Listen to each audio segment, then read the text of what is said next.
Shalom. Jumpa lagi dengan channel Iska Sugiarto, renungan sederhana dan relevan. Teman-teman, kembali kita akan belajar tentang tokoh Alkitab yang kurang terkenal. Nah, tokoh kita kali ini dua orang, Trifena dan Trifosa, banting tulang untuk Tuhan. Nah, sebelum lebih jauh kita mempelajari siapa Trifena dan Trifosa, apa yang kita akan teladani dari Trifena dan Trifosa, kita akan melihat sedikit tentang latar belakang dari surat Roma ini, supaya kita bisa memahami kemudian mengapa ada muncul Trifena dan Trifosa ini.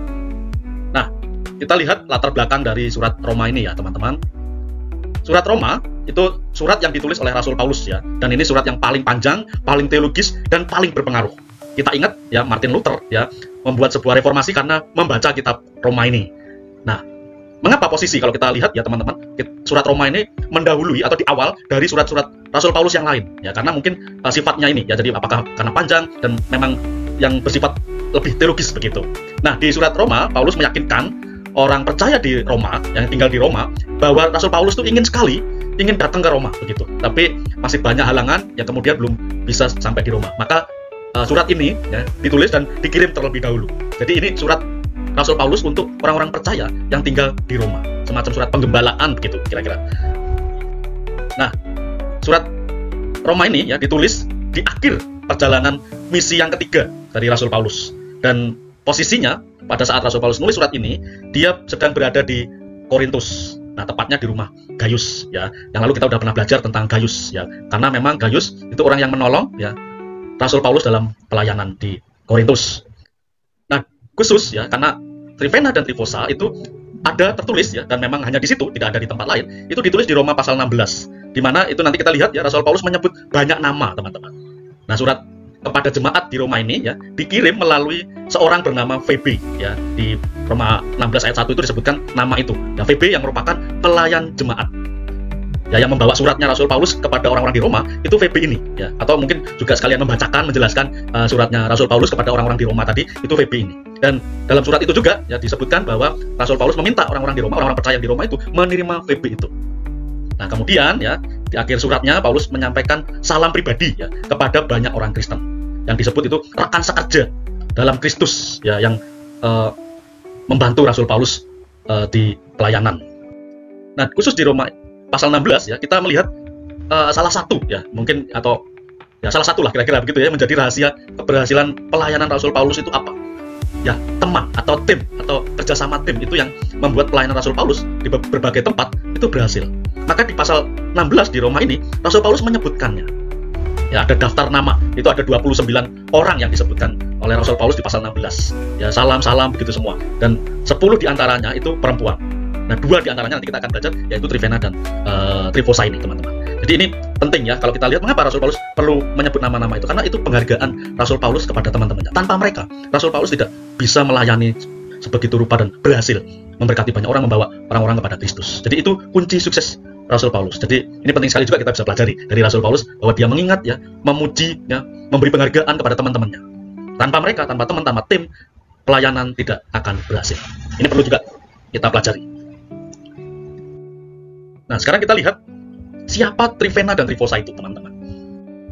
Nah, Trifena dan Trifosa hanya disebutkan sekali di sini ya, teman-teman. Khususnya di Roma 16 ayat 12 ini. Disebutkan di situ dalam terjemahan baru ya. Salam kepada Trifena dan Trifosa yang bekerja membanting tulang dalam pelayanan Tuhan. Salam kepada Persis yang kukasihi yang telah bekerja keras dalam pelayanan Tuhan. Nah, yang A saja ya, teman-teman. Kita akan belajar dari Trifena dan Trifosa, meskipun ya Persis yang di bawahnya itu ya, salam kepada Persis itu juga menarik dipelajari ya. Tapi kira-kira poinnya juga sama seperti Trifena dan Trifosa ini. Nah, kita fokus kepada Trifena dan Trifosa. Siapa mereka? Ya, 2 orang ini. Ya, karena hanya ditulis dalam ayat ini, kita tidak bisa tahu banyak ya tentang identitas, latar belakang pekerjaan dan segala macamnya, itu kita tidak bisa tahu. Karena memang di Alkitab hanya disebutkan sekali di ayat 12 tadi itu ya. Tapi ya karena memang itu daftar nama ya, ada banyak nama ya. Jadi dan namanya mereka ini khusus Trifena dan Trifosa itu dijelaskan gandeng ya tadi. Trifena dan Trifosa itu jadi satu. Nah, kemungkinan besar ya, banyak sejarawan menyebutkan kemungkinan mereka ini kalau tidak kembar ya yang pasti bersaudara begitu. Nah, kalau di tempat saya ya, di gereja tempat saya bergereja itu gembala namanya Trifosa, anaknya Trifena, kira-kira begitu. Nah, ini kalau Trifena dan Trifosa di Roma 16 ayat 12 ini kemungkinannya kembar ya. Kalau nggak kembar pasti bersaudara karena disebutkan bersamaan ya, Trifena dan Trifosa. Tadi kalau teman-teman kembali ke ayat 12, di selanjutnya ada Persis, nah itu sendiri. Nah, kalau misalkan bersaudaranya 3 ya pasti mungkin Trivena dan Trifosa serta dan begitu. Tapi yang Trivena dan Trifosa itu gandeng. Nah, kemungkinan kalau tidak kembar ya pasti bersaudara. Nah, nama mereka ya dalam bahasa Yunani itu artinya cantik, lembut atau mewah. Nah, ini menarik ya. Nanti kalau kita lihat dari yang ditulis oleh Rasul Paulus tadi, namanya dengan kemudian apa yang mereka kerjakan ya, itu sangat berbeda sekali. Ya, bukan perempuan yang lembut begitu, tapi kita melihat ya, nanti kita akan lihat dari berbagai ayat nanti ya. Nah, sekarang kita lihat ini yang dilakukan atau pelayanan Trivena dan Trifosa itu apa saja. Nah, tadi ya, meskipun tidak secara rinci karena memang hanya disebutkan secara pendek oleh Rasul Paulus ya, seperti ini ya. Bekerja membanting tulang dalam pelayanan Tuhan ya. Nah, saya sengaja tampilkan ini dalam berbagai terjemahan ya, teman-teman. Misalkan di terjemahan lama ya, salam kepada Trivena dan Trifosa, yaitu perempuan yang berlelah-lelah di dalam Tuhan. Ya, berlelah-lelah. Saya pikir kita semua tahu arti berlelah-lelah ya. Kemudian dalam bahasa Indonesia sehari-hari ya, 1985 terjemahannya jadi seperti ini. Salam saya kepada Trivena dan Trifosa yang bekerja keras melayani Tuhan.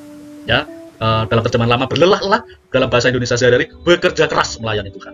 Ya, itu bisa sinonim, tapi semakin memberi gambaran kepada kita apa yang dilakukan oleh Trivena dan Trifosa ini. Kemudian dalam terjemahan sederhana Indonesia, ini lebih menarik lagi juga ya. Salam kepada Trivena dan Trifosa, kedua wanita yang selalu sungguh-sungguh bekerja melayani Tuhan. Ya, jadi saya pikir kita punya bayangan apa yang dikerjakan dalam pelayanan Trivena dan Trifosa. Kalau mereka melayani itu dengan kerja keras, tanpa lelah, ya, sungguh-sungguh. Ya, kalau di terjemahan baru tadi yang bekerja membanting tulang, ya, yang bekerja membanting tulang dalam pelayanan Tuhan. Ini menarik sekali ya. Jadi ini menunjukkan teman-teman bahwa mereka terlibat secara aktif dalam melayani dan penuh pengabdian, penuh dedikasi. Nah, ini kira-kira seperti juga kalau banyak perempuan lain yang disebutkan dalam Alkitab, pelayanan para perempuan ya, seperti dulu saya bahas tentang Lydia misalkan begitu ya. Pelayanannya seperti ini kira-kira ya, melayani orang miskin yang membutuhkan, menyediakan tempat ibadah atau menjamu orang percaya di rumah mereka. Jadi rumahnya itu jadi tempat kumpul orang-orang percaya untuk ibadah, untuk persekutuan begitu ya, untuk membantu orang-orang tidak mampu ya, seperti Priscilla, seperti Lydia begitu ya, dan mengajarkan Injil ya kepada perempuan lain dan membantu dalam pertumbuhan iman jemaat. Ini kira-kira gambaran kalau pelayanan yang sungguh-sungguh ya, membanting tulang ya dalam pelayanan, Trivena dan Trifosa melakukan hal seperti ini. Nah, sekarang kita lihat apa yang bisa kita pelajari. Nah, teman-teman bisa menggali sendiri juga kira-kira dari deskripsi sedikit ya tentang Trivena dan Trifosa itu. Kita bisa belajar apa ya dari Trivena dan Trifosa ini. Yang pertama, yang pasti teman-teman, tentang kesetiaan mereka dalam pelayanan. Tadi ya dengan kalimat tulisan Rasul Paulus yang seperti itu ya, mereka bekerja keras tanpa mengeluh demi kemuliaan Tuhan. Orang bekerja keras tapi mengeluh itu nggak mungkin ya. Makanya dia sungguh-sungguh ya, disebutkan bersungguh-sungguh, membanting tulang ya, melayani Tuhan. Jadi tanpa keluh kesah, dia sungguh-sungguh ya, dia setia dalam pelayanan. Jadi ini mengajarkan kepada kita ya, supaya kita juga yang pelayanan, yang mau melayani Tuhan itu harus setia dalam tugas yang Tuhan percayakan kepada kita, apapun itu, bahkan sekecil apapun itu, kita kerjakan dengan setia, dengan sungguh-sungguh, seperti Trivena dan Trifosa. Yang kedua, tadi ya, kerja keras bagi Tuhan, membanting tulang bagi Tuhan. Ya, pelayanan bukan sekedar panggilan, tetapi juga membutuhkan usaha dan ketekunan. Meskipun kita mungkin dipanggil oleh Tuhan untuk melayani, kita perlu mengusahakan. Ketekunan itu kan diusahakan, teman-teman, dibangun. Dan ini yang dilakukan oleh Trivena dan Trifosa. Ya, maka dia menjadi teladan bagaimana kita harus melayani dengan sepenuh hati. Saya pikir kita bisa menerjemahkan banyak hal ya tentang bekerja keras membanting tulang bagi pelayanan, itu banyak sekali teman-teman. Ya, maka kita perlu belajar apakah kita ini sudah membanting tulang untuk Tuhan, untuk melayani Tuhan. Yang ketiga, kita belajar dari Trivena dan Trifosa itu keterlibatan dalam jemaat. Jadi orang percaya itu nggak boleh pasif, kira-kira begitu ya, harus aktif atau menjadi bagian yang aktif dalam membangun tubuh Kristus. Tadi ya, menyediakan rumah, memfasilitasi pelayanan dan segala macam, harus aktif. Orang percaya harus aktif dalam melayani Tuhan, terlibat dalam pelayanan dalam jemaat. Itu harus ya teman-teman. Jadi kita sudah melihat apa yang dikerjakan oleh Trivena dan Trifosa ini, membanting tulang untuk Tuhan, bersungguh-sungguh, tidak lelah melayani Tuhan, terlibat untuk pertumbuhan jemaat. Yang keempat, kita belajar ya dengan Trivena dan Trifosa dan mungkin perempuan-perempuan lain yang disebutkan dalam Roma 16 itu, teman-teman. Kita bisa melihat bahwa perempuan itu punya peran besar dalam gereja. Jadi kita melihat bahwa Rasul Paulus menyebutkan perempuan-perempuan dalam pertumbuhan gereja mula-mula. Jadi sampai sekarang pun menurut saya perempuan punya peran besar itu. Ya, jadi saya mengajak juga banyak perempuan yang belum terlibat dalam pelayanan, mari terlibatlah dalam pelayanan di gereja dengan talenta, dengan karunia yang Tuhan berikan kepada kita.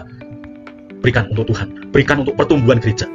ya, karena tubuh Kristus ya. Kalau kita ini punya sesuatu yang mungkin tidak dipunyai oleh jemaat yang lain, itu yang diberikan untuk membangun tubuh Kristus, seperti yang dilakukan oleh Trivena dan Trifosa. Kesimpulannya apa yang kita bisa pelajari dari Trivena dan Trifosa?